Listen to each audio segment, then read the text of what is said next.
अभी हाल फिलहाल की खबर सामने आई है।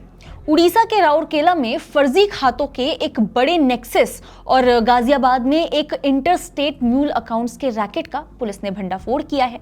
ये सारी धरपकड़ कोई आइसोलेटेड घटना नहीं है, बल्कि एक बड़े ऑर्गेनाइज क्राइम को खत्म करने की एक कोशिश है। दरअसल काफी समय से सीबीआई इस तरह के जो म्यूल अकाउंट्स हैं उनकी तफ्तीश में लगी हुई थी। अब सीबीआई की इस जांच में क्या सामने आया है, जिन म्यूल अकाउंट्स की हम बात कर रहे हैं उसकी वजह से इकोनॉमी पर क्या इंपैक्ट पड़ेगा, बस ये जो तमाम सवाल हैं इस वीडियो में इसे ही हम जानने और समझने की कोशिश करेंगे। नमस्कार, मेरा नाम मुस्कान ओझा है और आप देख रहे हैं मनी 9। दरअसल सीबीआई ने म्यूल अकाउंट्स को लेकर के अपनी इन्वेस्टिगेशन में जो रिपोर्ट पेश की है उसने पूरे बैंकिंग सेक्टर को चौंका कर रख दिया है। रिपोर्ट में पूरे देश में 700 से ज्यादा बैंक ब्रांचों में करीब 8.5 जी हां 8.5 लाख म्यूल अकाउंट्स पाए गए हैं। ये कोई छोटा मोटा आंकड़ा नहीं है। बस आगे बढ़ने से पहले हम जानने की कोशिश करेंगे कि म्यूल अकाउंट्स होते क्या हैं, क्योंकि म्यूल अकाउंट्स के ऊपर ही, इसी के इर्द गिर्द ही हमारी ये पूरी स्टोरी है। तो इस टर्म को समझना आपके लिए बेहद ज़रूरी है। देखिए, म्यूल अकाउंट्स ऐसे खाते होते हैं जिनमें ट्रांजैक्शन तो होता है लेकिन वो पैसा असली अकाउंट होल्डर का होता ही नहीं है, यानी ऐसे अकाउंट्स म्यूल अकाउंट्स कहलाते हैं। आप इस तरह से समझ सकते हैं कि ऐसे लाखों अकाउंट्स हैं जिनका इस्तेमाल ब्लैक मनी और फ्रॉड से कमाए हुए पैसों को रखने के लिए किया जाता है, जिससे कई बार क्रिमिनल एक्टिविटीज की फंडिंग होती है। अब ये बैंक अकाउंट्स मेरे लिए, आपके लिए, पूरे देश की नेशनल सिक्योरिटी के लिए कितना बड़ा खतरा बन सकते हैं, ये हम आपको समझाते हैं। इन पैसों का इस्तेमाल बेनामी प्रॉपर्टी, करप्शन, फ्रॉड जैसे छोटे मोटे जो क्राइम्स हैं उनसे लेकर के हवाला transaction, illegal weapon trade, terror funding, Naxalism जैसे कई ऑर्गेनाइज क्राइम में किया जाता है। इसके अलावा इन अकाउंट्स को आइडेंटिफाई करना और उनको फ्रीज करना या फिर इन पर टैप करना पूरे बैंकिंग सिस्टम के लिए बहुत बड़ा चैलेंज बनकर सामने आ रहा है। क्यों? अब आप यही सोच रहे होंगे। देखिए, बैंक के पास अपने जेन्युइन कस्टमर को आइडेंटिफाई करने का जो इकलौता तरीका मौजूद है फिलहाल इस वक्त तक, वो है केवाईसी, यानी नो योर कस्टमर्स। पर इसके बावजूद भी इस तरह के जो फर्जी अकाउंट्स हैं वो खोले जा रहे हैं। अब ये जो दिक्कत मैं आपको बता रही हूँ, इसी दिक्कत से निपटने के लिए, या यूं कहें कि इसे डील करने के लिए सरकार केवाईसी 2.0 प्रोजेक्ट लेकर आ रही है, जिसका मकसद साफ है। मकसद है केवाईसी यानी कि कस्टमर्स की पहचान को और भी ज्यादा मजबूत बनाना, जिससे फर्जी अकाउंट्स का जो बड़ा खतरा है वो हमारे सामने कम किया जा सकेगा। अब आप सोच रहे होंगे कि ये केवाईसी 2.0 जो पहले केवाईसी होती थी उससे कैसे अलग है, ये नया कैसे है। दरअसल इसमें वीडियो केवाईसी और आधार ई केवाईसी जैसे नए केवाईसी के फॉर्मेट शामिल हैं, जिसके जरिए सरकार केवाईसी को सेंट्रलाइज करने की कोशिश कर रही है, जिससे आपको एक बार केवाईसी कराने के बाद बार बार अलग अलग जगहों पर दोबारा केवाईसी कराने की जरूरत पड़ेगी नहीं। इसमें सब कुछ डिजिटल और पेपरलेस होगा।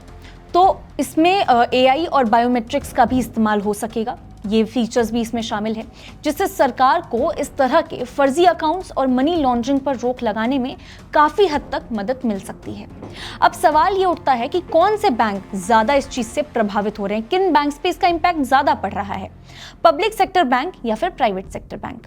तो देखिए, पब्लिक सेक्टर बैंक यानी कि जैसे हम सरकारी बैंक समझते हैं, सरकारी बैंक इस मामले में थोड़े से सेफ साइड पर माने जा रहे हैं, क्योंकि एक तो उनके पास अनुभवी स्टाफ है और दूसरा उनके स्टाफ पर सेल्स का ये जो दबाव है वो नहीं होता। जबकि अगर हम इसी कहानी के जो दूसरा पहलू है यानी प्राइवेट बैंक, अगर हम उनकी बात करें तो प्राइवेट बैंक में इनएक्सपीरियंस्ड एम्प्लॉइज और सेल्स ऐसे फ्रॉड को बढ़ाने का एक बड़ा फैक्टर माने जा सकते हैं। इसके लिए कुछ प्राइवेट बैंक जैसे कि आईसीआईसीआई बैंक ने मिनिमम बैलेंस की जो लिमिट है वो बढ़ा दी थी। ये खबर हमारे सामने पहले आई थी, अगर आपको याद हो तो, ताकि लोग यूं ही बेकार में जो अकाउंट्स है वो खोलने का सिस्टम ना करें। लेकिन हालांकि बाद में ये पूरा प्रोसेस, इस फैसले पर स्टे लगा दिया गया था। आज कई बैंक को लोन अकाउंट खोलना डिपॉजिट अकाउंट खोलने से ज्यादा सेफ लग रहा है। क्यों?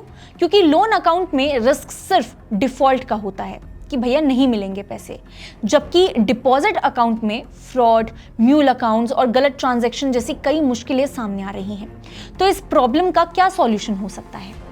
कई इंडस्ट्री जो एक्सपर्ट्स हैं उनका मानना है कि एआई यानी कि आर्टिफिशियल इंटेलिजेंस और डेटा एनालिटिक्स इस खतरे से लड़ने का बड़ा हथियार साबित हो सकते हैं। वो कैसे? मान लीजिए कि अगर कोई अकाउंट अचानक से ही रोज के सैकड़ों छोटे छोटे ट्रांजैक्शन करने लगे, तो एआई इसे तुरंत डिटेक्ट करके बैंक को अलर्ट भेज सकता है। अब इस पूरे प्रोसेस में बैंक को ठीक ठाक इन्वेस्टमेंट करना पड़ सकता है, और ये काफी हद तक देखा जाए तो जरूरी भी है। आरबीआई ने भी बैंकों को साफ निर्देश दिए हैं कि बैंक्स सिर्फ अब क्रेडिट रिस्क यानी कि लोन डिफॉल्ट पर ध्यान ना दे, बल्कि ऑपरेशनल रिस्क जो है उस पर भी ध्यान दे, जैसे कि म्यूल अकाउंट, साइबर फ्रॉड और सिस्टम फेलियर जैसे कई ऑपरेशनल रिस्क पर भी ध्यान दिया जा सकेगा। तो कुल मिलाकर इस कहानी का जो पूरा निचोड़ है वो ये है कि सरकार को, बैंक्स को और सिक्योरिटी एजेंसीज को इस पर ध्यान देने की बहुत ज्यादा जरूरत है। आपको हमारी ये स्टोरी आज की कैसी लगी, हमें कमेंट करके जरूर बताएं।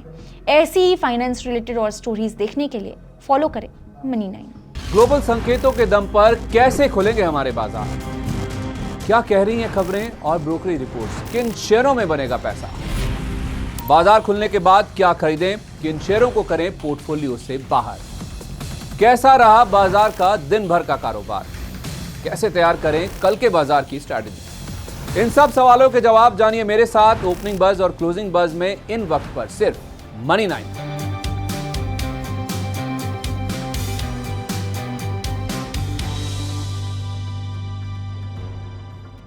मनी9 लाया है मेंबरशिप प्रोग्राम मनी9 प्राइम।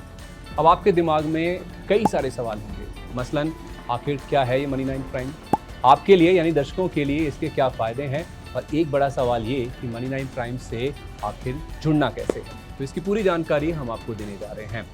मनी9 प्राइम में 3 प्लान होंगे, इकोनॉमी, स्टैंडर्ड और वीआईपी। तो फटाफट ज्वाइन कीजिए YouTube पर मनी9 प्राइम। ज्वाइन करने के लिए मनी9 के YouTube पेज पर जाइए, होम पेज पर मिलेगा ज्वाइन बटन, इसे क्लिक करें, अपनी पसंद का प्लान चुनें और बस हो गया, अब आप रहेंगे सबसे आगे।